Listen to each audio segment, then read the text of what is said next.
লোকসভা নির্বাচনের ফলাফল ঘোষণা হতেই সমগ্র পশ্চিমবঙ্গে তৃণমূলের জয় জয়কার। ৪২টি আসনের মধ্যে তৃণমূলের দখলে ২৯টি আসন, যেখানে প্রতিদ্বন্দ্বী বিজেপি পেয়েছে ১২টি আসন। উল্লেখ্যভাবে বালুরঘাট লোকসভা কেন্দ্রটি তৃণমূলের হেভিওয়েট প্রার্থী বিপ্লব মিত্রকে হারিয়ে বিজেপির রাজ্য সভাপতি সুকান্ত মজুমদার জয়লাভ করে।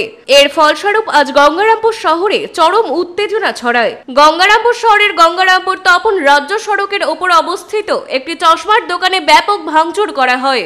শাসক দলের কর্মীরা হামলা চালায় বলে অভিযোগ। ভেঙে ফেলা হয় দোকানের ক্যামেরা ও কাচের আসবাবপত্র। পরে গঙ্গারামপুর থানার বিশাল পুলিশ বাহিনী এসে পরিস্থিতি নিয়ন্ত্রণে আনে। গঙ্গারামপুর থানায় লিখিত অভিযোগ দায়ের করেছে ওই দোকানি। ঘটনাস্থলে পরিদর্শনে যায় গঙ্গারামপুরের বিধায়ক সত্যেন্দ্রনাথ রায়। এই প্রসঙ্গে গঙ্গারামপুরের বিধায়ক সত্যেন্দ্রনাথ রায় বলেন,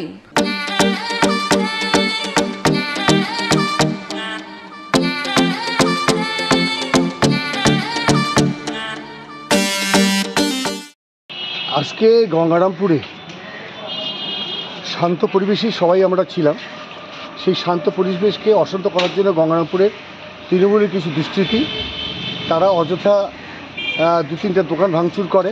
আড্ডা অপটিক্যাল সঙ্গে আরেকটা দোকান এবং প্রায় ৩খানা দোকান ভাঙচুর করে এবং প্রচণ্ড মারধর করে। বাড়িতে গিয়ে পর্যন্ত শেষা পরে আমরা পুলিশকে বলি এবং পুলিশ গঙ্গারামপুর এবং সেন্ট্রাল ফোর্স এবং পশ্চিমবঙ্গ পুলিশের অন্যান্য যারা আছেন তারা এই জায়গাটা দেখছেন এবং আমি বলছি যে এটা ঠিক হয় নাই। মানে গঙ্গারামপুর মানুষের অপরাধ হয়ে গেছে যে গঙ্গারামপুরের তৃণমূলের প্রার্থী বিপ্লব মিত্রের বিরুদ্ধে প্রায় ১৩,৫০০ ভোট বেশি দিয়ে ফেলেছে। এই অপরাধে এখন মানুষগুলোর উপরে নিরীহ মানুষগুলোর উপর অত্যাচার হচ্ছে এবং নিরীহ মানুষগুলোকে ধরে মারধর করা হচ্ছে, দোকান ভাঙচুর করা হচ্ছে। আমি চাই এটা বন্ধ হোক, মানুষ শান্তিতে থাক এবং যারা এটা করছে তাদেরকে বলছি যে এটা বন্ধ করে যাতে সবাই শান্তিতে থাকতে পারে তার ব্যবস্থা সহযোগী করলে আমি খুশি হব।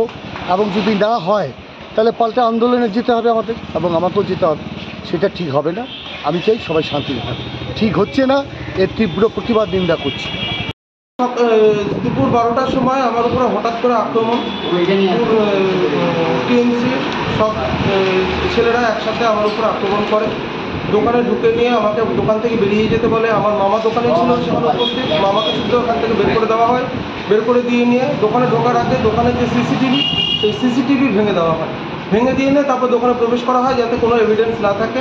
সিসিটিভির যে মেমোরি কার্ড সেই মেমোরি কার্ডটা পর্যন্ত নিয়ে নেওয়া হয় এবং তারপরে আমার দোকানে ঢুকে নিয়ে দোকানে প্রচণ্ডভাবে ভাঙচুর করা হয়। আমার দোকানের কাঁচ, আমার সম্পূর্ণ দোকানটাই কাঁচ দিয়ে তৈরি, কাঁচটা সম্পূর্ণ ভেঙে গুঁড়া গুঁড়া করে দেওয়া হয়। তারপরে আমাকে দোকান থেকে টেনে বের করে নিয়ে আমাকে বেধড়ক প্রহার করা হয়। কি চাইছেন আপনারা? এর তো সঠিক একটা বিহিত একটা অন্ততপক্ষে করাটা প্রয়োজন।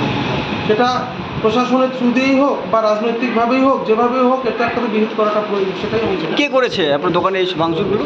ভাঙচুর এটা যারা করেছে এরা প্রত্যেকেই, আমি যাদেরকে চিনি, যারা প্রত্যেকেই তৃণমূল কংগ্রেসেরই সব কার্যকর্তা।